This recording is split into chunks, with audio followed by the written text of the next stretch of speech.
اللہ تبارک و تعالی قرآن عظیم میں یوں فرماتا ہے، کیا ہم نے تمہیں 2 آنکھیں نہیں دیں، اور کیا ہم نے تمہیں زبان اور 2 ہونٹ نہیں دیے؟ اور پھر ایک آیت ہے وَهَدَيْنَاهُ النَّجْدَيْنِ، اور پھر ہم نے تمہیں ہدایت دی 2 ابھری ہوئی چیزوں کی طرف، یعنی خیر اور شر کی ہدایت ہر انسان کو اللہ نے دیا ہے۔ برائی پہچاننے کا طریقہ اور اچھائی کو سمجھنے کا سلیقہ ہر انسان کو پیدائشی ملا ہے، چاہے وہ کسی مدرسے میں گیا ہو نہ گیا ہو، چاہے وہ کسی اسکول میں پڑھا ہو نہ پڑھا ہو۔ انسان کی فطرت میں اللہ تعالیٰ نے یہ 2 چیزیں ودیعت کی ہیں، خیر اور شر کو پہچاننے کا طریقہ۔ انسان جیسے ہی عقل میں آتا ہے، ہوش و حواس میں آتا ہے، اسے یہ سکھانے کی ضرورت نہیں ہوتی کہ آگ گرم ہوتی ہے، اسے سکھانے کی ضرورت نہیں ہوتی۔ انسان کو یہ بتانے کی ضرورت نہیں ہوتی کہ برف ٹھنڈا ہوتا ہے، وہ خود محسوس کر لیتا ہے۔ جو ہمارے اندر احساس کا ایک جذبہ ہے، یہ اللہ کی طرف سے دیا ہوا ہے۔ آپ دیکھیں بچوں کو ہر چیز نہیں سکھائی جاتی، وہ ماحول میں رہتے رہتے اپنی عقل سے خود ہی محسوس کر لیتے ہیں کون سی چیز صحیح اور کون سی چیز غلط ہے۔ یعنی کبھی چھوٹے بچے ہی صحیح ابھی بولنے کے قابل ہوئے ہوں، کیا کبھی آپ نے ان کو دیکھا ہو کہ وہ غلاظت میں ہاتھ ڈال کر کے کھاتے ہو؟ نہیں کرتے۔ انسانی عقل کو اللہ تعالیٰ نے شرافت عطا کی ہے، لیکن وہی ہر لال اور پیلی دکھنے والی چیز اٹھا کر کے منہ میں ڈالتے ہیں۔ یہ اللہ تعالیٰ کی طرف سے ودیعت کی ہوئی چیزیں ہیں، خیر اور شر کو پہچاننے کا طریقہ۔ میں آج آپ کے سامنے 2 ایسی چیزوں کو رکھنا چاہتا ہوں جو ہر ایک انسان کے جسم میں موجود ہے، اور ان میں افضل کون ہے مفضول کون ہے اس کا فیصلہ بعد میں کیا جائے۔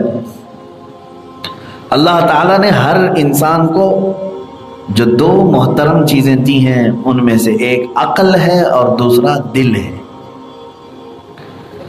عقل کیا چیز ہے اور دل کیا چیز ہے، ان دونوں کو سمجھنے کی ضرورت ہے۔ عقل کا مطلب لوگ یہ سمجھتے ہیں جو بھیجا ہے، جو یعنی زر کے اندر جو بھیجا ہے، اسی کو عقل کہتے ہیں۔ اور دل کس کو کہتے ہیں؟ جو سینے کے اندر موجود ہے۔ یہ عام تصور یہی ہے۔ میرے عزیزو، گوشت کے ٹکڑوں کا یہ نام نہیں ہے، سوچنے کی صلاحیت کا نام عقل ہے، احساس کرنے کا نام دل ہے۔ اور یہ 2 چیزیں ختم ہو گئی تو نہ اس کے پاس عقل ہے نہ اس کے پاس دل ہے۔ اگر سوچنے اور سمجھنے کی صلاحیت ختم ہو گئی تو سمجھ لیں کہ وہ بے عقل ہے، اور احساس کرنے کا جذبہ ختم ہو گیا تو اس کے پاس دل بھی نہیں ہے۔ گوشت کا ٹکڑا تو اندر ہے، لیکن اس کی جو تاثیر تھی وہ ختم ہو جائے گی۔ دونوں کی فطرت الگ الگ ہے، عقل کی بھی اور دل کی بھی۔ دونوں چیزیں میں بتاتا ہوں، آپ کے پاس بھی ہے، ہمارے پاس بھی ہے۔ یہ اولیاء کاملین کے تصوف کی تعلیمات میں سے ہے جو میں آپ کو آج ذکر کر رہا ہوں۔ عقل کی فطرت کیا ہے اور دل کی فطرت کیا ہے؟ دل بہت جلدی کسی کو بھی اپنا لیتا ہے، عقل جلدی دوستی نہیں کرتی، دونوں میں فرق ہے۔ دل احساس بہت جلدی کرتا ہے، نرم بھی ہو جاتا ہے، لیکن عقل جلدی نرم نہیں پڑتی۔ دل بغیر دلیل کے مان لیتا ہے اور عقل دلیل کی کھوج میں رہتی ہے ہمیشہ۔ اسی لیے دیکھیں بہت عقل والے جو ہے وہ حجت بھی زیادہ کرتے ہیں،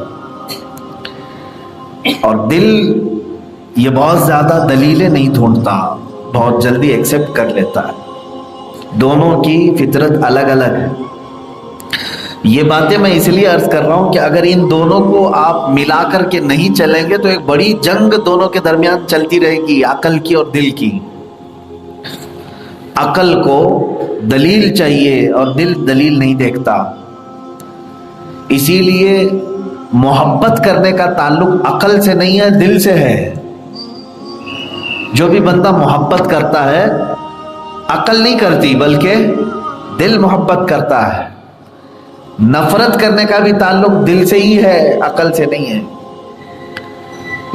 عقل دلیلیں دیکھتی ہے اور اس کے بعد دل اس پر جم جاتا ہے۔ کبھی ایسا ہوتا ہے کہ عقل اور دل کے اندر جھگڑا ہوتا ہے، عقل کچھ اور کہتی رہتی ہے لیکن دل اسے نہیں مانتا، عقل بتاتی ہے اسے لیکن دل نہیں مانتا۔ مثال کے طور پر کبھی کسی جھوٹے آدمی سے محبت کر جاتا ہے دل، یا کبھی جھوٹی عورت سے محبت کر جاتا ہے دل، وہ دے چکا ہے اور اس کو اپنے دل میں بسا چکا ہے۔ عقل ساری دلیلیں دیکھتی ہے اور بتاتی ہے اس کے اندر خرابیاں ہیں لیکن دل اس کی نہیں مانتا، عقل کی وہ نہیں مانتا۔ میرے عزیزوں، کبھی کبھار عقل اچھے فیصلے کرتی ہے اور کبھی کبھار برے فیصلے بھی کر جاتی ہے۔ مثال کے طور پر جو کفار و مشرکین ہیں یہ اپنے بتوں کو دل دے بیٹھے ہیں، خدا سمجھ لیا، دل مان لیا ان کا، لیکن ان کی بھی عقل کہتی ہے یہ خدا کیسے ہو سکتا ہے۔ عقل دلیلیں دیکھتی ہے، عقل اسے بھی بولتی ہے کہ تو کیسا آدمی ہے، تو اپنے ہاتھوں سے بنایا اسے، کیسے تو خدا مان رہا ہے، لیکن وہ اس کی بات کو نگلیکٹ کرتا ہے، نہیں میں عقل کی نہیں مانوں گا۔ تو کبھی کبھار دل جو ہے عقل کے تابع نہیں آتا تو اس کے نقصانات بھی ہوتے ہیں، اور کبھی تابع ہو جاتا ہے تب بھی نقصانات ہوتے ہیں۔ دونوں بات سمجھیں آپ، دل اگر عقل کی کوئی بات نہ مانے تو بھی نقصان ہے، اور دل اگر عقل کی ہر بات مانے تو بھی نقصان ہے، کیونکہ ہر بات اگر اس کی ماننے لگ جاؤ گے تو پھر عقل جو ہے کسی دن تمہیں یہ بھی کہنے لگے گی کہ خدا سے پہلے کون تھا۔ یہ عقل سوچتی ہے، یہ سوچنے کا سارا تعلق عقل میں ہے۔ ایک کیسے ہو سکتا ہے اتنی ساری چیزوں کو چلانے کا؟ تو دل اگر ہر بات اس کی عقل کی ماننے لگ جائے تب بھی گمراہ ہو جائے گا، اور اگر کچھ بھی نہ مانے تب بھی گمراہ ہے۔ تو کرنا کیا ہے؟ اس دونوں کے درمیان تطبیق کیسے ہو، تال میل کیسے ہو، وہی میرا نقطہ بیان ہے۔ عقل کو اللہ تعالیٰ نے بڑی قوت بخشی ہے۔ میں پہلے دونوں کو تال میل کیسے ہو سکتا ہے یہ میں بتا دوں، اصول کیا ہے ان دونوں کو لے کر چلنے کا۔ عقل کو اللہ تعالیٰ نے اتنی عزت بخشی ہے کہ جس آدمی کے اندر عقل زیادہ ہو، دیکھیں دنیا میں اس کی عزت بھی زیادہ ہے۔ علم کا تعلق عقل سے ہے، جتنا بھی علم، میموری پاور پورا عقل کے پاس ہے۔ دل جو ہے ساری چیزیں نکالتا ہے، رکھتا ہے، عقل کے پاس میموری پاور بہت بڑا ہے۔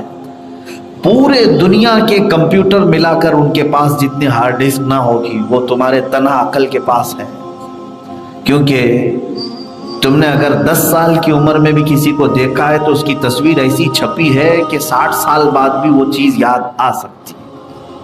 بہت سارے لوگ ہیں اپنے بچپن کی باتیں آج بھی یاد ہوں گی، تو کتنا بڑا میموری پاور ہے اس کے پاس کہ وہ ساری چیزیں محفوظ رکھتی ہے۔ عقل اس کی انتہا نہیں کہ گیگا بائٹ ہے کہ ٹیرا بائٹ ہے، کون سا بائٹ ہے یہ اب تک ہمیں معلوم بھی نہیں۔ عقل کو اللہ تعالیٰ نے وہ قوت بھی بخشی ہے کہ ہر چیز کو مسخر بھی کرتا ہے۔ یعنی شیخ سعدی رحمۃ اللہ علیہ فرماتے ہیں ایک انسان ہاتھی کے اوپر بیٹھ کر جا رہا تھا، ہاتھی کے اوپر بیٹھ کر جا رہا تھا تو نیچے کھڑا ہوا کوئی ایک آدمی پوچھنے لگا، ارے میاں تم اتنے بڑے جانور ہو، اتنے بڑے جانور پر بیٹھ کر کے کیسے جا رہے ہو؟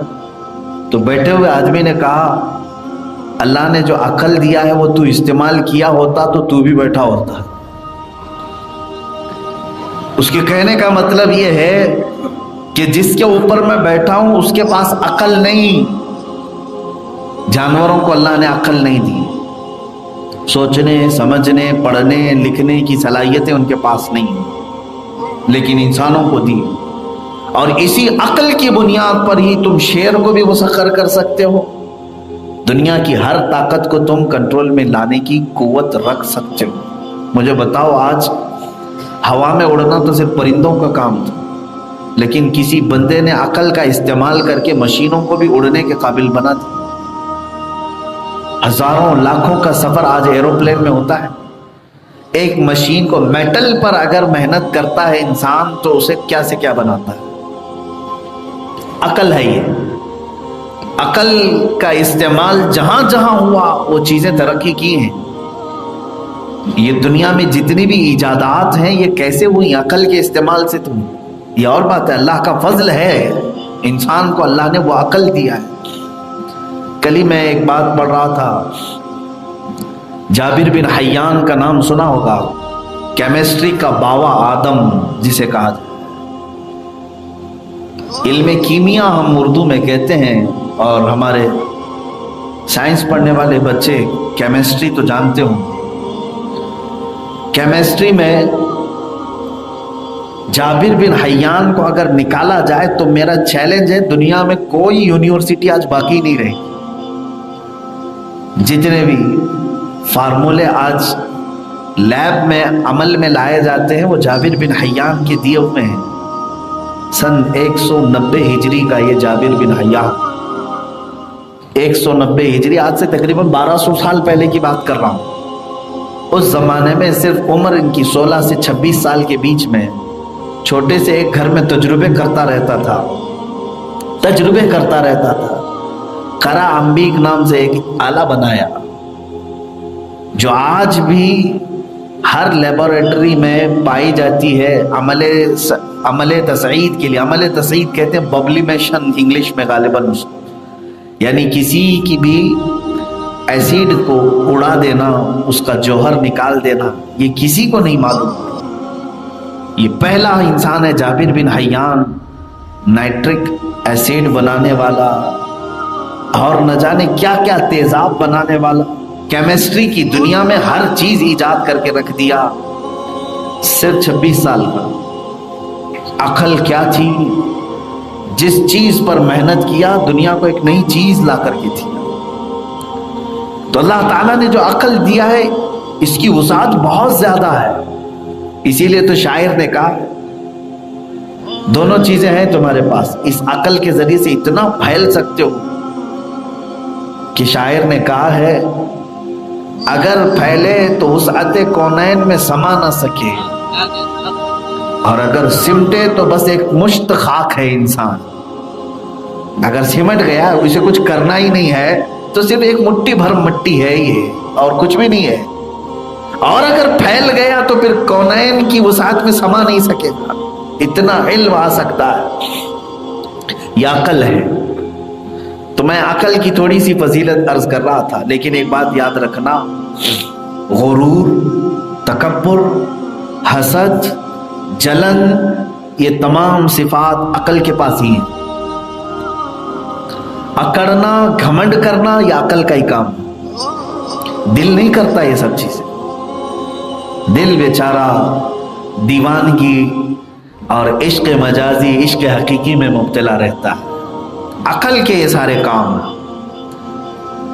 اسی لیے تو عقل کو جب اللہ تعالیٰ نے پیدا کیا، عقل کو اور نفس کو، یہ روایت میں ملتا ہے کہ عقل کو جو عزت ملی اللہ کی بارگاہ میں وہ صرف اور صرف اس وجہ سے کہ پیدا ہوتی ہی عقل کو اللہ نے پوچھا عقل بتا میں کون ہوں اور تو کون ہے. تو عقل نے سب سے پہلا جواب دیا میں بندہ ہوں اور تو رب ہے. یہ صحیح جواب تھا. لیکن ساتھ میں نفس جو ہمارا تھا اس نے انکار کیا تھا، غرور و تکبر کیا تھا. بہرحال تو عقل کے پاس عزت بھی ہے، اور عقل اگر غرور و تکبر میں آئے تو یہ بہت جلدی انسان کو لے ڈوبتی ہے. بڑے بڑے عقل والے پھسل بھی جاتے ہیں۔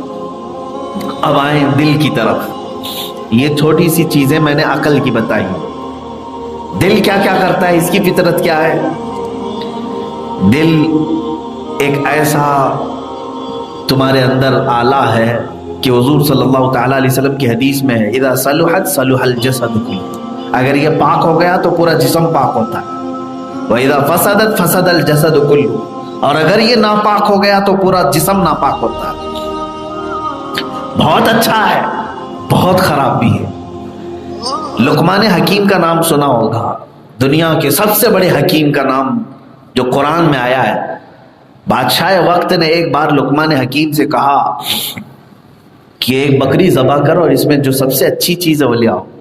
بکری ذبح کیا اور لقمان نے اس کا دل نکالا اور بادشاہ کے پاس پیش کیا، کہا بکری کے اندر مجھے سب سے اچھی چیز یہ ملی۔ دوسرے دن بادشاہ نے ایک اور بکری دی، کہا اس کو ذبح کرو، سب سے بری چیز لے آؤ۔ ذبح کیا، پھر دوسرے دن دل ہی پیش کیا، کہا سب سے بری چیز بھی یہی ہے۔ کھائیے کیسے؟ کہا ایسی ہی ہے کہ ایک حوض کی مانند ہے، اس میں پانی اچھا ڈالو تو ساری ٹوٹیوں میں نلوں میں اچھا ہی پانی آتا ہے، اور یہ گندا پانی بھر دیا جائے تو پھر ہر ٹوٹی سے ہر نل سے گندا پانی نکلتا ہے۔ تو جسم کے اندر یہ بادشاہ ہے دل، اگر صاف رہتا ہے تو ہاتھ بھی اچھا کام کرتے ہیں، آنکھ بھی اچھا دیکھتی ہے، زبان بھی اچھا بولتی ہے، اور دل کے اندر اس نے خرابیاں بھر دی تو پھر ہر عضو برائیاں کرتا ہے۔ تو دل کا بھی بڑا معاملہ ہے۔ اچھا، یہ فیصلہ نہیں ہو پایا کہ عقل بادشاہ ہے کہ دل بادشاہ ہے، عقل بادشاہ ہے کہ دل بادشاہ ہے۔ اب یہ دونوں چیزوں میں ٹکراؤ ہے۔ اب آئے میں بتاتا ہوں، دونوں کی تھوڑی تھوڑی سی فطرتیں میں نے بتایا۔ عقل علم حاصل کرنے کا ذریعہ ہے، سارا علم اس کے پاس ہے، اور سارا میموری پاور بھی اس کے پاس ہے۔ اور دل کے اندر احساسات ہیں، جذبات ہیں، یعنی محبت کرنے کا جذبہ، نفرت کرنے کا جذبہ، رحم کرنے کا جذبہ، ظلم کرنے کا جذبہ، یہ سب دل کے پاس، یہ دل کرتا ہے۔ لیکن دونوں کا تال میل ضروری ہے، دونوں کا تال میل کیسے ہوگا؟ اب اس کی جو بہترین مثال ہے وہ علامہ اقبال کے شعر سے میں عرض کرتا ہوں کہ عقل اور دل کو اگر تم نے چھوڑ دیا ایسے ہی چھوڑ دیا، یہ دنیا میں جنگ پیدا کر دیں گے۔ خالص اگر عقل کی سنتے رہو گے تو اس کو کہتے ہیں یہ پاگل ہو جائے گا، اور صرف اگر دل کو آوارہ چھوڑ دیا تم نے، اس کی تربیت نہیں کی، تو یہ بھی مجنون ہو جائے گا، یہ بھی پاگل ہو جائے گا۔ کیا کریں ان دونوں کے لیے؟ علامہ اقبال کہتے ہیں تیری نگاہ ناز سے دونوں مراد پا گئے، تیری نگاہ ناز سے دونوں مراد پا گئے، عقل غیاب و جستجو، دل حضور و اضطراب۔ عقل اور دل کچھ ہارڈ ہوتے ہیں اشعار ان کی اردو کے، میں سمجھاتا ہوں کہ عقل بھی تھی میرے پاس اور دل بھی، اور دونوں پاورفل چیزیں، اس کے پاس سوچنے کی صلاحیت بہت اور دل کے پاس محسوس کرنے کی صلاحیت بہت۔ ہر ایرے غیرے سب کو دل لے لیتا ہے، اور عقل ہر ایک کو ناپتی رہتی، یہاں تک کہ رسول کو بھی، خدا کو بھی ناپنے لگ جاتی ہے عقل۔ ان دونوں کو لگام کسنے کے لیے اور سیدھے راستے پر لانے کے لیے ایک ہی حل ہے، علامہ اقبال نے کہا ہے، وہ ہے نگاہ مصطفیٰ پڑ جائے۔ نبی کونین صلی اللہ تعالی علیہ وسلم کے تربیت میں ان دونوں کو لاؤ گے تبھی ان دونوں کا تال میل ہو سکتا ہے، اور اگر اس مرشد اعظم سے الگ کرو گے تو پھر یہ بھی تماشا مچائے گی، وہ بھی تماشا مچائے گا ہمارے لیے۔ اب ظاہر سی بات ہے، رسول کریم صلی اللہ تعالی علیہ وسلم کے زمانہ اقدس کے بعد آج تک جو ہم کسی مرشد سے بیعت ہوتے ہیں، میرے عزیزوں، انہی دونوں کو کنٹرول میں رکھنے کے لیے ہوتے ہیں، انہی دونوں کو کنٹرول میں رکھنے کے لیے۔ اور اگر ہم نے اپنی عقل کے مطابق فیصلے کرنے شروع کر دیے تو یہ ہمیں کسی کھائی میں ڈال دے گا۔ صرف دل کی سننے پر لگ گئے تب بھی یہ کہیں ہمیں چھوڑ دے گا۔ ان دونوں کی تربیت کے لیے مرشد کا ہونا ضروری ہے، جیسے آپ کو میں بتاؤں، منصور حلاج کا نام سنا ہوگا آپ نے، ایک ایسے اولیاء کاملین کی فہرست میں نام بڑا متنازع نام ہے، اور اہل حدیث سلفی اور وہابی تو ان کے نام سے چڑھتے ہیں، کتراتے بھی، اور کہتے ہیں وہ ایک کافر آدمی تھا، تم اس کو ولی میں شمار کرتے ہو۔ میرے عزیزو، معاملات کچھ ایسے تھے۔ منصور حلاج، دیکھیں جب دل بے قابو ہوتا ہے تب وہ کیا کرتا ہے۔ یہ بزرگوں کے ہاں جاتے رہے، حضرت جنید بغدادی کا بھی زمانہ تھا، محفل سے اٹھ گئے، کہا دل کو اطمینان نہیں ہو رہا ہے، اور چاہیے۔ پھر دوسرے بزرگ کے پاس بیٹھے، اور چاہیے۔ تیسرے بزرگ کے پاس بیٹھے، اور چاہیے۔ دل کی طلب بڑھتی رہی، یہاں تک کہ منصور حلاج کا ایک وقت ایسا آیا کہ وہ اپنی زبان سے یہ کہنے لگے، انا الحق، انا الحق، میں خدا ہوں، میں خدا ہوں۔ یہ اگر کہہ دے کوئی مسلمان تو شرک ہے نا، کفر کر دیا، شرک کر دیا سیدھے سے۔ منصور حلاج کے ساتھ یہی معاملہ تھا، وہ انا الحق کہنے لگ گئے، میں حق ہوں، سبحانی، میرے لیے بڑائی ہو، پاکی ہو۔ ان جملوں کو علماء وقت نے جب سنا تو ظاہر سی بات ہے فتویٰ تو نکلے گا، کیونکہ علماء اسلام مفتیان اکرام کو ظاہر پر حکم لگانے کا حکم ہے، فتویٰ دینے کا حکم ہے، باطن میں جو ہے وہ اللہ دیکھے گا، اللہ رب العزت کی بارگاہ میں، لیکن سامنے کیا کہہ رہا ہے اسی پر حکم لگے گا۔ منصور حلاج کو علماء اکرام نے کفر کا فتویٰ دیا، کہا کہ یہ شخص گمراہ ہو گیا، بہک گیا، لیکن جو قریبی تھے وہ کہتے تھے کیسا یہ بہک سکتا ہے، علم معرفت و طریقت میں بہت آگے تک پہنچا ہوا ہے، یہاں تک کہ خلیفہ وقت کے پاس لایا گیا، اور منصور حلاج سے پوچھا خلیفہ نے کہ بتاؤ تم جو کہتے ہو وہ بات صحیح ہے؟ انہوں نے کہا بالکل نہیں، میں اپنے آپ کو کبھی خدا نہیں کہتا، میں نے کبھی آج تک اپنے آپ کو خدا نہیں کہا، میری مجال کیا ہے؟ پھر جب عقل غائب ہوتی ہے تو پھر محفل میں ہی کہنے لگتے انا الحق، انا الحق، سبحانی، میں حق ہوں، میں خدا ہوں۔ سبحان اللہ کہنا چاہیے، سبحانی، میرے لیے پاکی ہو، میرے لیے عظمت ہو۔ خلیفہ وقت نے قتل کا حکم دے دیا، کہا کہ اس شخص کو قتل کر دیا جائے، مار دیا جائے۔ منصور حلاج ایک ایسا نام ہے کہ ان کے قتل کا حکم آیا تب بھی وہ مسکراتے رہے۔ اپنے ایک مرید خاص کو انہوں نے کہا تھا، دیکھنا میرے قتل کے بعد یہ لوگ چھوڑیں گے نہیں، میرے جسم کے ٹکڑے بھی کر دیں گے، ٹکڑے بھی کر دیں گے، اور پھر دریائے دجلہ میں یہ بہائیں گے، دیکھنا دریائے دجلہ میں ابال آئے گا، اچھال آ جائے، تم میرا جبہ اس کے پاس پیش کر دینا، دریائے دجلہ خاموش ہو جائے۔ یہ منصور حلاج نے پہلے ہی کہا تھا۔ خلیفہ وقت کے حکم کے مطابق منصور حلاج کو قتل کر دیا گیا، لیکن ہوا کیا ہے جانتے ہیں؟ یہی دل کے معاملات میں بتا رہا ہوں، دل اگر بے قابو ہو جاتا ہے تو پھر وہ مجذوبوں میں چلا جاتا ہے، شریعت کا قلم اس پر سے اٹھ جاتا ہے، اور پھر وہ دنیا کی ستم ظریفیوں کا شکار بھی ہو جاتا ہے۔ اس پر حکم لگے گا، صرف دل کی سن رہے ہو تم، عقل کا استعمال کرو، تو صرف دل بے قابو ہوا رب ذوالجلال کی محبت میں ہی اگرچہ، تو ان کا قتل ہو گیا، ٹکڑے بھی ہوئے۔ لیکن کیا ہوا جانتے ہیں؟ محفل میں کھڑے لوگ اس بات کو دیکھ کر اش اش کر گئے، منصور حلاج کے ہر ٹکڑے سے بھی انا الحق کی آواز آ رہی تھی، وہ آواز آ رہی، ہم نے اس کی زبان بند کرنے کے لیے اسے قتل کر دیا اور ٹکڑے کر دیا، اور ہر ٹکڑے سے بھی آواز آتی۔ میرے عزیزو، زندہ ہو جاتے ہیں جو مرتے ہیں حق کے نام پر۔ اللہ اللہ، کس نے مردوں کو، موت کو مسیحا کر دیا؟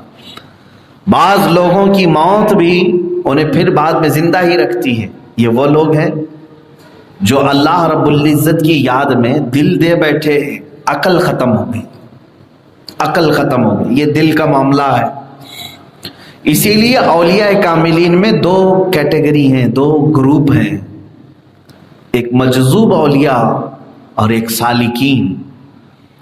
سالکین کا مطلب یہ ہے کہ وہ شریعت و طریقت پر قائم رہے، عقل کا بھی استعمال کرتے رہے اور دل اللہ کی بارگاہ میں بھی دیے رہے، یہ اولیاء سالکین میں سے ہیں۔ اور کچھ اولیاء مجذوب ہیں، مجذوب کا مطلب ہوتا ہے ان کی عقل ختم ہو گئی، انہوں نے عقل کی سننا ہی چھوڑ دیا۔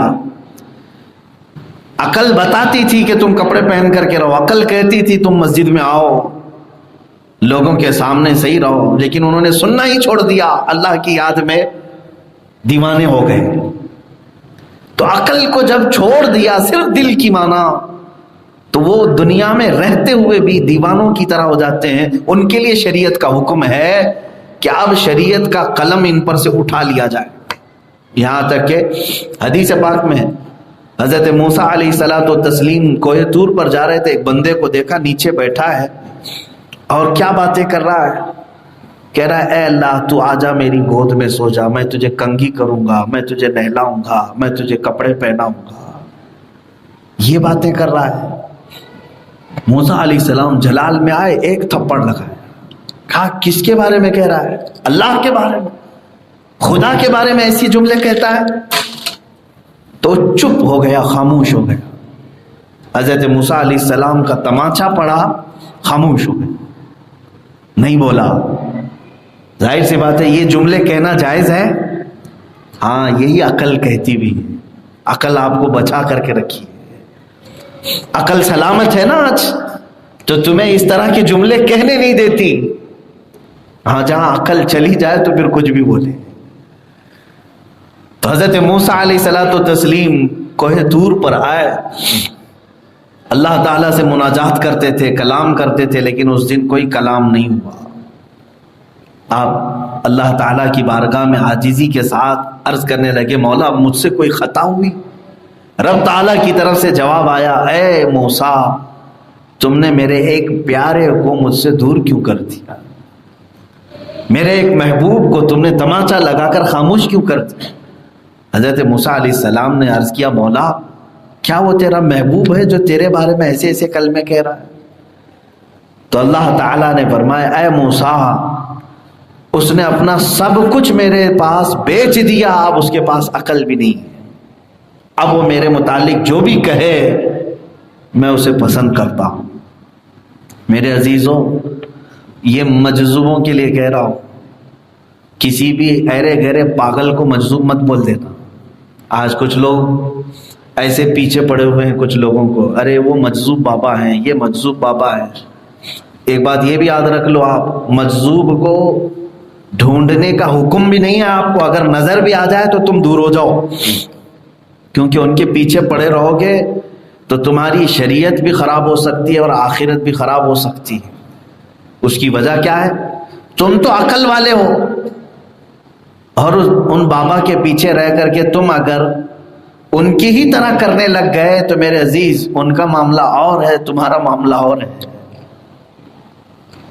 بات سمجھ میں آ رہی ہے؟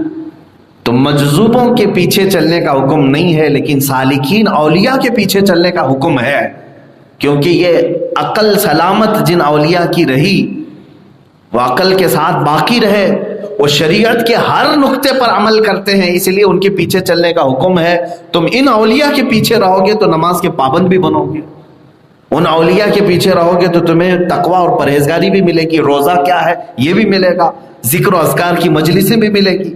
لیکن جو مجذوب ہیں ان کی عقل ختم ہو چکی ہے، تمہیں ان کے پیچھے جانے کا حکم بھی نہیں اور ان کو تلاش کرنے کی بھی ضرورت نہیں، تلاش کرنے کی بھی ضرورت نہیں۔ اب یہاں پر رک کر کے میں تھوڑی بات کہوں گا، اب بات سمجھ میں آ گئی عقل اور دل کا معاملہ کیا ہے۔ جو مجذوب اولیاء ہیں انہوں نے عقل کو چھوڑ دیا، عقل ختم ہو گئی، صرف دل باقی رہا اور وہ اللہ کو دے دیا۔ وہاں جا کر کے، وہاں پہنچ کر کے وہ مجذوب بنتے ہیں۔ ہاں، اگر دل کو چھوڑ دیا، صرف عقل کو استعمال کیا تو کیا بنتے ہیں جانتے ہیں؟ دونوں چیزیں سمجھ لیں آپ۔ مجذوب کسے کہا میں نے؟ جو عقل کو چھوڑ دیا ہو اور صرف دل ان کے پاس، اور دل وہ بھی اللہ کے لیے وقف کر دیا، وہ مجذوب ہوئے. اور جس نے دل چھوڑ ہی دیا، صرف عقل استعمال کیا، وہ شیطان بنتا ہے، ابلیس ہو جاتا ہے. دیکھا نہیں آپ نے کہ ابلیس نے صرف عقلی دلیل کی بنیاد پر آدم علیہ السلام کو سجدہ کرنے سے انکار کر دیا. دل کا اگر استعمال وہاں ہوتا تو دل اتنا تو مانتا، آدم چاہے کروڑ سال بعد ہی کیوں نہ پیدا کیے گئے ہوں. ابلیس یہ ضرور سوچتا، دل اگر استعمال ہوتا کہ آدم اگرچہ میرے بعد پیدا ہوئے ہیں علیہ السلام، لیکن مجھے یہ دیکھنا چاہیے حکم کس کا ہے، میرے رب کا ہے. لیکن وہاں اس نے دلیل کیا استعمال، ارے میں آگ سے بنا ہوں، یہ مٹی سے بنا ہے. یہ عقلی دلیل ہے.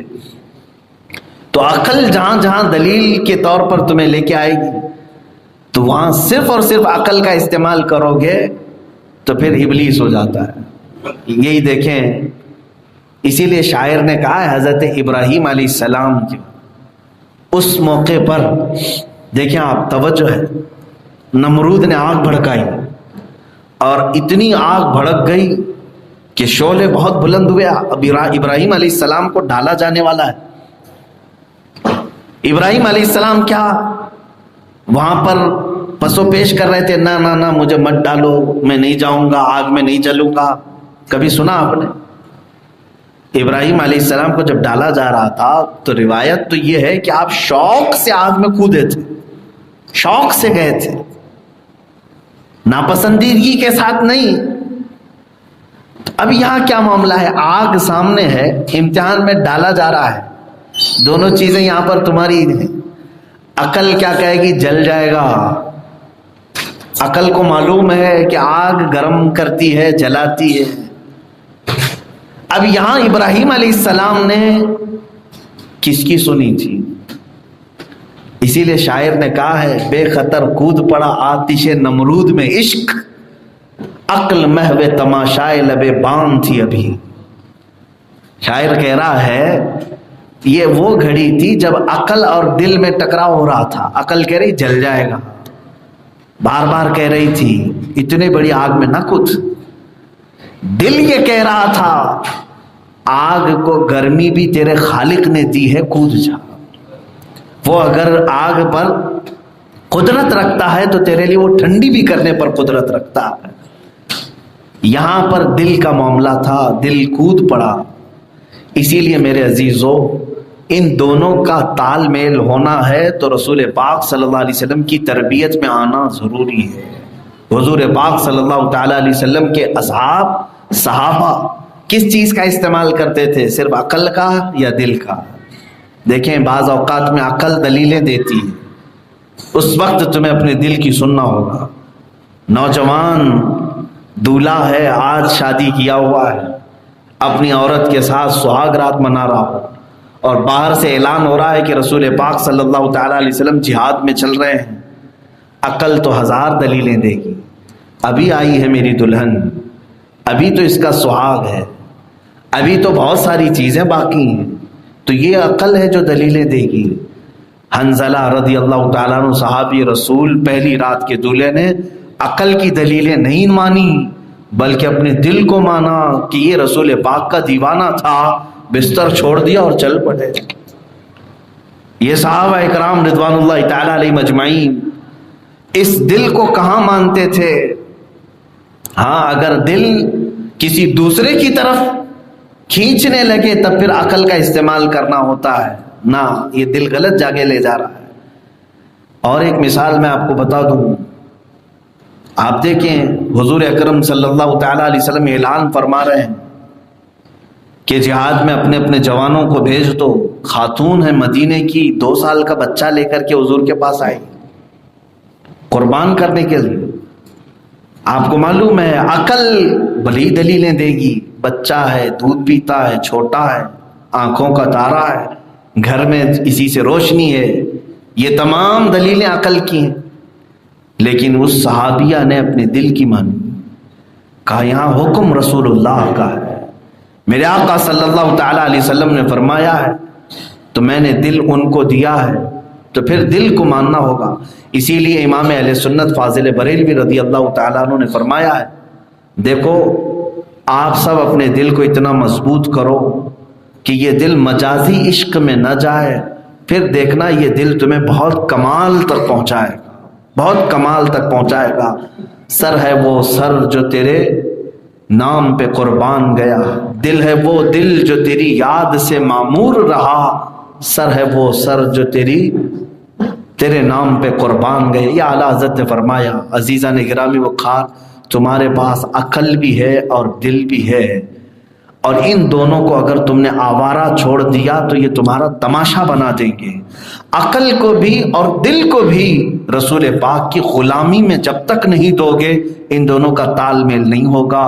عقل تمہیں ٹھنڈیوں میں سلا دے گی، بستر کی فضیلت بیان کرے گی، عقل بستر کی فضیلت بیان کرے گی، اور ٹھنڈیوں میں مزے کیسے ہوتے ہیں یہ عقل دلیلیں دیتی رہے گی۔ اور اس وقت اگر تم نے دل کی سنی کہ میرا دل تو رسول پاک کو دیا ہوا ہے، اور میرے نبی نے فرمایا ہے میری آنکھوں میں نماز میری آنکھوں کی ٹھنڈک ہے، تو تم اگر اس وقت دل کی سن کر کے اٹھو گے تو تم بڑی فضیلت کو پالو گے، بڑے کمال کو پہنچو گے۔ اسی لیے عقل کو تابع کرو اور دل کو تابع کرو رسول پاک کے۔ آخری حدیث میں عرض کرتا ہوں، اللہ کے نبی صلی اللہ علیہ وسلم نے فرمایا، لا یؤمن احدکم حتی یکون ہواہ تبعا لما جئت بہ، تم میں سے اس وقت تک کوئی مومن نہیں ہو سکتا جب تک اپنی سوچوں کو، اپنے خیالات کو میرے حوالے نہیں کر دیتا۔ بات سمجھ میں آ رہی؟ جب تک تم رسول پاک صلی اللہ تعالی علیہ وسلم کی نگرانی میں نہیں دے دیتے اپنی عقل کو، اپنے دل کو، اس وقت تک تم مومن نہیں ہوگے۔ تم اگر اپنے ہوش حواس، اپنی طبیعتوں کی سننے لگتے ہو تو ابھی کمال ایمان کو پہنچے نہیں۔ عقل اور دل کو حضور اکرم صلی اللہ تعالی علیہ وسلم کی نگرانی میں دے دو، چھوڑ دو۔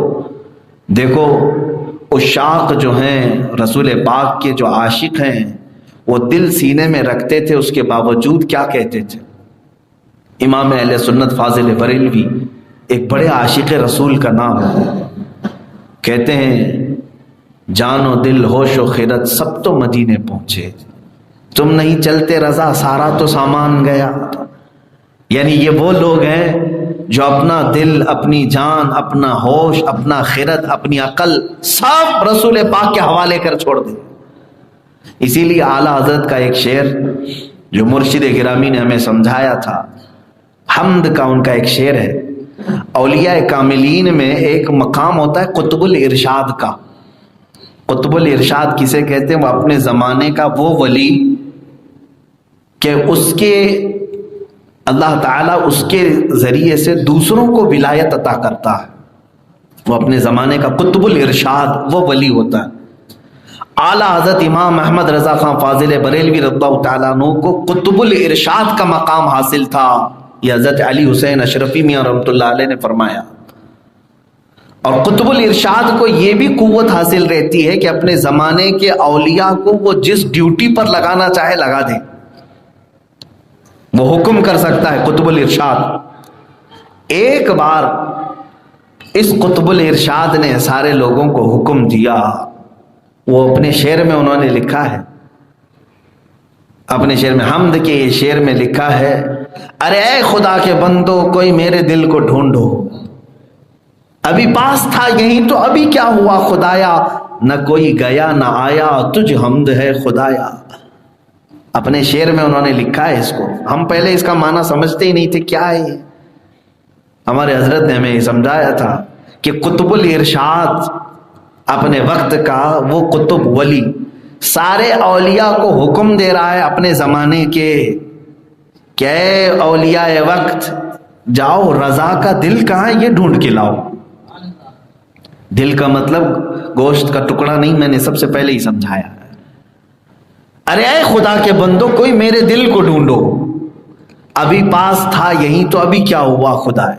یعنی یہ اولیاء وقت کا دل کبھی ان کے پاس رہتا ہے اور کبھی کہیں چلا جاتا ہے، کہاں گیا ڈھونڈ کے لاؤ۔ تو یہ تھا حکم قطب الارشاد کا، تو اولیاء وقت ڈھونڈنے میں لگ گئے۔ دیکھیں کہاں ہے دل، کیونکہ قطب الارشاد نے حکم دیا ہے دل ڈھونڈنے کے لیے. تو سارے ڈھونڈتے ہیں اور اس کے بعد جواب دیتے ہیں. ان کا جواب بھی اعلیٰ حضرت نے اپنے شعر میں لکھا ہے. وہ سارے اولیاء وقت نے جواب میں یوں کہا: ہمیں اے رضا تیرے دل کا پتہ چلا بمشکل، ہمیں اے رضا تیرے دل کا پتہ چلا بمشکل، بہت مشکل سے ہمیں اس کا پتہ ملا ہے تیرے دل کا. جواب میں انہوں نے کہا، پوچھا قطب الارشاد نے کہاں ہے؟ تو یہ اولیاء وقت کہتے ہیں ہمیں اے رضا تیرے دل کا پتہ چلا بمشکل، درے روزہ کے مقابل ہمیں وہ نظر آیا. یہ نہ پوچھ کیسے پایا تجھے حمد ہے خدایا. یہ اولیاء وقت نے کہا ہم نے ہر جگہ ڈھونڈا کہ رضا کا دل کہاں بھٹک رہا ہے، پھر ہمیں نظر آیا کہ وہ تو در حبیب پر لٹکا ہوا ہے. یہ ہے دل کی اصل ڈیوٹی میرے عزیزوں، کہ جب تک تم اس رسول پاک کے حوالے نہیں کرو گے یہ دل تمہیں مجازی عشق میں، مجازی دیوانگی میں فنا کر دے گا. اسی لیے وہ جوان بگڑتا ہے جس کا دل خالی ہے، جس کا دل رسول پاک کی محبت سے بھر گیا ہو. دنیا کی محبت اس میں جلدی نہیں آتی. اسی لیے صابر کلیری رحمۃ اللہ تعالی علیہ نے یہ فرمایا تھا، اللہ نے ایک ہی دل دیا ہے اور وہ میں نے اپنے رب کو دے دیا ہے، دوسرے کے لیے میرے پاس کوئی حصہ ہی نہیں، اللہ اس کے رسول کے لیے میں نے دے دیا ہے. اور یہی اولیاء وقت، مفتی اعظم ہند رضی اللہ تعالیٰ اپنے وقت کے ایک ولی کا نام ہے، وہ خود اپنے ایک شعر میں فرماتے ہیں کہ اللہ تبارک و تعالیٰ نے جو دل دیا ہے اگر اس کو میں 2 ٹکڑے کر دوں، اگر میں 2 ٹکڑے کر دوں تو فرماتے ہیں کہ ایک پر خدا ایک پر ہو تو ایک پر محمد، اگر قلب اپنا دوپارہ کروں میں، حبیب خدا کا نظارہ کروں میں، دل و جان ان پر نثارہ کروں میں.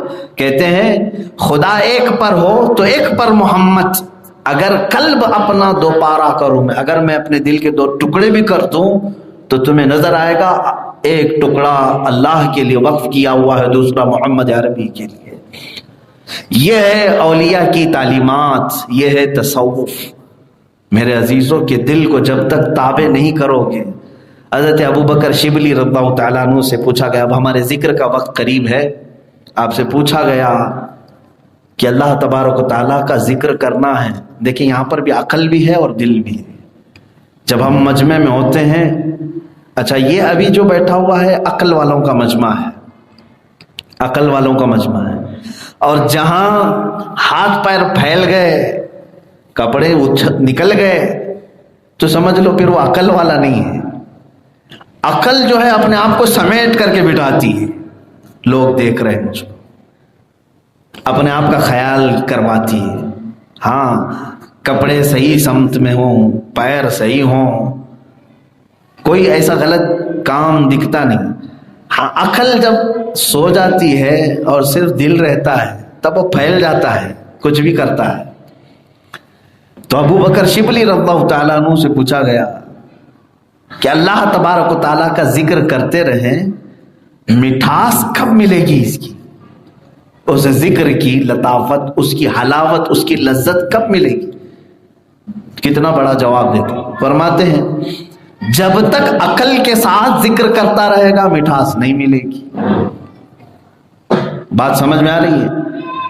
جب تک عقل کے ساتھ ذکر کرتا رہے گا مٹھاس نہیں ملے گی.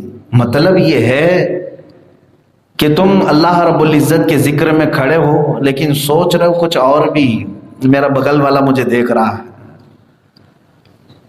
میں کہاں کھڑا ہوں یہ بھی خیال ہے، مجھے سامنے شیخ ہیں، مولانا ہیں، امام ہیں، دیکھ رہے ہیں، پتہ نہیں کیا ہو رہا ہے، اور میری آواز زیادہ ہو رہی ہے کم ہو رہی ہے اس کا بھی مجھے ہوش ہے، خیال ہے. اور یہ سب چیزیں جب نکل گئی عقل سے، عقل وہاں ساتھ چھوڑ دے، تب حضرت شبلی فرماتے ہیں تب تجھے ذکر کی حلاوت ملے گی. ابھی آپ کے لیے نہیں ہے یہ بات، ابھی ذکر کے حلقے میں نہ کریں، لیکن حضرت ابو بکر شبلی فرماتے ہیں تجھے ذکر کی حلاوت اس وقت ملے گی جب لوگ تجھے دیوانہ کہنے لگے، تجھے پاگل سمجھنے لگے. یعنی تو عقل کے ساتھ نہیں ہے۔ میرے عزیزو، یہی تو بات مفتی اعظم ہند رحمۃ اللہ تعالیٰ علیہ کے زمانے میں ایک مجذوب تھے، وہ صرف تہبند پہن کر کے رہتے تھے، صرف لنگی پہنے رہتے تھے، اور ایک کنارے جہاں کچرے لوگ پھینکتے تھے وہیں بیٹھے رہتے تھے اکثر۔ ایک صاحب وہاں سے جا رہے تھے تو اس مجذوب بزرگ نے بلایا، کہاں جا رہے ہو؟ بڑے مولانا کے پاس جا رہے ہو؟ مفتی اعظم ہند کو بریلی میں اس وقت بڑے مولانا کہتے تھے۔ کہا ہاں وہیں جا رہا ہوں۔ ایک نیچے کچرے میں پڑا ہوا کاغذ کا ٹکڑا اٹھایا، انگلی سے یوں یوں کیا اور کہا جاؤ بڑے مولانا کو دے دو، تمہارے بڑے مولانا کو دے دو۔ تو آئے محفل میں بیٹھے اور ڈرنے لگے، کچھ ہے ہی نہیں اس میں، کاغذ کا ٹکڑا ہے، انگلی گھما کے دیا ہے، دوں کہ نہ دوں یہ سوچتے رہے صاحب۔ محفل جب ختم ہونے کے قریب تھی تو ڈرتے ڈرتے انہوں نے کہا کہ حضور وہ فلاں جگہ کانکر ٹولے نام ہے بریلی میں، وہاں ایک بابا بیٹھے رہے تھے، میں آ رہا تھا تو انہوں نے انگلی سے یوں کر کے دیا ہے، مجھے ڈر لگ رہا تھا کہ آپ کی بارگاہ میں پیش کروں نہ کروں۔ تو مفتی اعظم ہند نے وہ لے لیا، ولی را ولی می شناست، ولی کو ولی پہچانتا ہے۔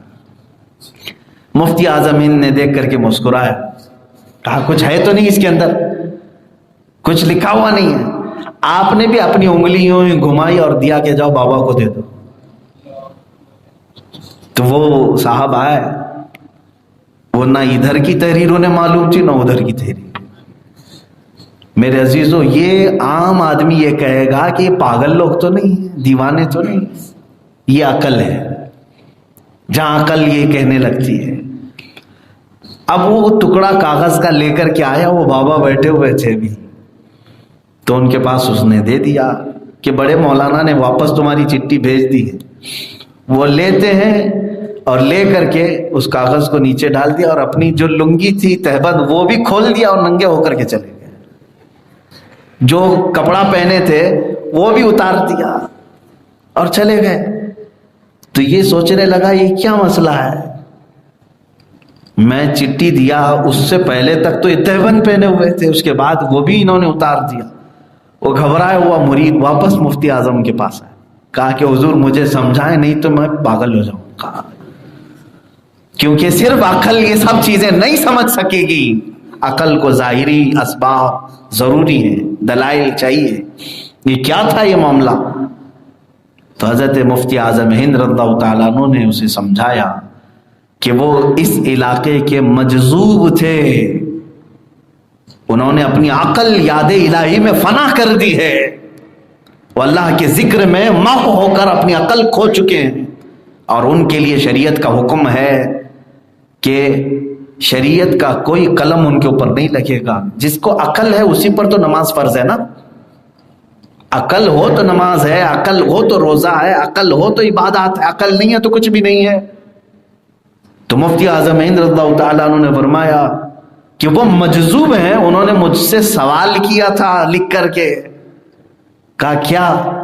کہا کہ بڑے مولانا صاحب یہ بتائیں کہ جو بندہ اپنے خالق اور اپنے محبوب کی یاد میں ساری دنیا چھوڑ دیا ہے، ساری دنیا چھوڑ دیا، کچھ بھی نہیں ہے اس کے پاس سوائے ایک تہبند کے، ایک لنگی کے، اس کے علاوہ میرے پاس کچھ نہیں ہے، لیکن عقل ابھی بھی یہ کہتی ہے کہ یہ لنگی اتارے گا تو لوگ کیا کہیں گے، لوگ کیا کہیں گے، لوگ کیسے دیکھیں گے؟ تو کیا آپ کی شریعت اور آپ کا مسئلہ یہ مجھے اجازت دیتا ہے کہ میں اپنے خالق اور مالک کی یاد میں یہ بھی چھوڑ دوں؟ مفتی اعظم ہند فرماتے ان کا یہ سوال تھا، میں نے جواب میں یہ لکھا کہ جس کے پاس اب اللہ کی یاد میں ہوش بھی نہیں رہا اسے تہبند کی بھی ضرورت نہیں ہے، جس کے پاس عقل بھی نہیں رہ گئی، ارے جس کو کھانے پینے کا احساس نہیں ہے کہ کھانا کب کھانا چاہیے کب نہیں، یہ مجذوب اولیاء وہ ہوتے۔ تو آپ نے فرمایا اس کو نہ تہبند کی ضرورت ہے نہ لباس کی ضرورت ہے، کیونکہ وہ اپنے آپ کو فنا کر چکا ہے۔ کہا میں نے یہ جواب لکھا ہو، جواب کے بعد انہوں نے جو کیا تم نے دیکھا۔ میرے عزیزو یہ تمام باتیں آپ کے سامنے میں صرف آج موضوع سے ریلیٹڈ تھی، اسی لیے عرض کر رہا ہوں، پھر میں آپ کو تنبیہن کہتا ہوں کسی بھی جھوٹے بابا کے پیچھے نہ پڑ جانا، نہ مجذوب کو ڈھونڈنے کی فکر کرنا۔ بعض لوگ اب یہاں کہتے ہیں یہ چبھتی ہوئی باتیں ہیں کہ ہمارے پیر صاحب نماز نہیں پڑھتے ہیں۔ کیوں میاں کیوں نہیں پڑھتے؟ پاگل ہیں؟ پاگلوں پر نماز نہیں ہے یا مجذوب ہیں؟ مجذوب ہونا چاہیے یا تو نماز نہیں ہے ان کے اوپر۔ مجذوب تو دکھتے نہیں ہیں، کھا رہے ہیں پی رہے ہیں، سب موٹے ہو رہے ہیں، اچھے ہیں۔ مجذوب بھی نہیں، پاگل بھی نہیں۔ میرے عزیزوں، جو سالکین ہیں مرشد، جو مشائخ، وہ شریعت پر پورا عمل کر کے دکھاتے ہیں۔ یہاں سمجھ کر کے چلیں کہ دل حضور اکرم صلی اللہ تعالی علیہ وسلم کو جو بندہ دیا ہے تو کیا وہ حضور کی کسی ادا سے نفرت کرے گا؟ میرے آقا صلی اللہ تعالی علیہ وسلم کی ہر ادا کو وہ اپنائے گا اگر سچا محب ہے میرے آقا کا، حضور کا سچا چاہنے والا ہے۔ یہ تن آسانی کے لیے بعض لوگوں نے اپنے آپ کو یوں بنا لیا ہے کہ نہیں وہ مکہ میں نماز پڑھتے ہیں آپ کو نظر نہیں آتے، ہمارے پیر صاحب وہ مکہ میں پڑھتے ہیں، کھانا یہاں کیوں کھاتے ہیں؟ زمزم پی کر کے آئے، وہاں کی کھجوریں بھی کھا کر کے آئے، پیٹ بھرا رہے گا۔ میرے عزیزوں، یہ ہمارے اولیاء کاملین میں سے کسی نے نہیں کیا، نہ سرکار غوث پاک رضی اللہ تعالیٰ عنہ نے، نہ سرکار غریب نواز نے۔ کیا ان سے بڑے بھی پیر آپ نے سنے ہیں؟ اتنے بڑے پیر، پیران پیر جن کو کہا گیا ہے، انہوں نے زندگی بھر کبھی جماعت سے نماز نہیں قضا کی، اور بلکہ غوث پاک یہ فرماتے تھے کہ میرے مریدین میں سے اگر کوئی نماز ترک کرتا ہے تو اسے پھر مسلمانوں کے قبرستان میں مت لاؤ۔ غوث پاک کا فرمان ہے، تو اتنے بڑے پیران پیر کا فرمان تمہیں معلوم ہے، تو اسی پر سب کو ناپ کر کے دیکھو۔ ہمارا مرشد وہ ہے جو خود پابند ہو، اور ہم اگر بے نمازی ہیں تو ہمیں نمازی بنائے، ہمیں نمازوں کی محبت ڈالے۔ بہرحال دل کی بات یہ تھی، اور اس دل کو مضبوط کرنے کا طریقہ وہی ہے جو قرآن نے کہا الا بذکر اللہ تطمئن القلوب، آگاہ ہو جاؤ، اللہ کے ذکر سے دلوں کو تقویت ملتی ہے، دلوں کو سکون ملتا ہے، دلوں کو قرار ملتا ہے۔ تو میں نے دل کی یہ ساری باتیں بتائی، اور رسول کریم صلی اللہ تعالیٰ علیہ وسلم کی بارگاہ میں اس دل کو حوالے کر دو، اس کو وقف کر دو، دوسری محبتیں اس میں آنے نہ دو۔ اور میرے عزیزوں، میں یہ بھی یہاں پر تنبیہن کہہ دوں گا نوجوانوں سے کہ تمہارے لیے یہ جائز نہیں کسی کے لیے یہ کہہ دینا کہ میرا دل پورا تیرے لیے، چاہے وہ بیوی کے لیے بھی ہو۔ آپ مجازی محبوباؤں کو یہ کہہ دیتے ہیں میری جان سب تیرے لیے ہے، میرا دل سب تیرے لیے۔ اس طرح کا جملہ ایک محبت رسول میں رہنے والے نوجوان کو زیب نہیں دیتا۔ ہاں، صحابہ کا جو جذبہ تھا وہ کیا تھا؟ ارے میاں، سب سے زیادہ محبت کرنے کے قابل دنیا میں ماں باپ ہوتے ہیں، ماں باپ سب سے زیادہ محبت کرنے کے قابل ہوتے ہیں۔ ان ماں باپ کو بھی صحابہ کہتے تھے فدا کا ابی و امی یا رسول اللہ، اے اللہ کے رسول، میری ماں کیا میرا باپ کیا، سب میں آپ پر قربان کرتا ہوں۔ بیویاں تو بعد میں، محبوبائیں بعد میں، صحابہ نے اپنے ماں باپ نچھاور کیے رسول پاک پر۔ یہ ہے اصل دل۔ رسول کریم صلی اللہ تعالیٰ علیہ وسلم کے لیے ہی یہ زیب دیتا ہے کہ آپ جب بھی محبت کا اظہار بھی کریں تو اپنے نبی کے لیے کریں، اللہ کے رسول صلی اللہ تعالیٰ علیہ وسلم کے لیے۔ اللہ تعالیٰ ہمارے ان دلوں کو علائشوں سے پاک رکھے، مجازی عشق و محبت سے پاک رکھے۔ رب تبارک و تعالیٰ ہمیں وہ دل دے جو اپنے حبیب پاک کی محبت میں دھڑکے اور رب ذوالجلال کے خوف سے لرزے۔ اللہ تعالیٰ ہمیں ناپاک دلوں سے محفوظ فرمائے۔ حلقہ ذکر قائم کیا جائے۔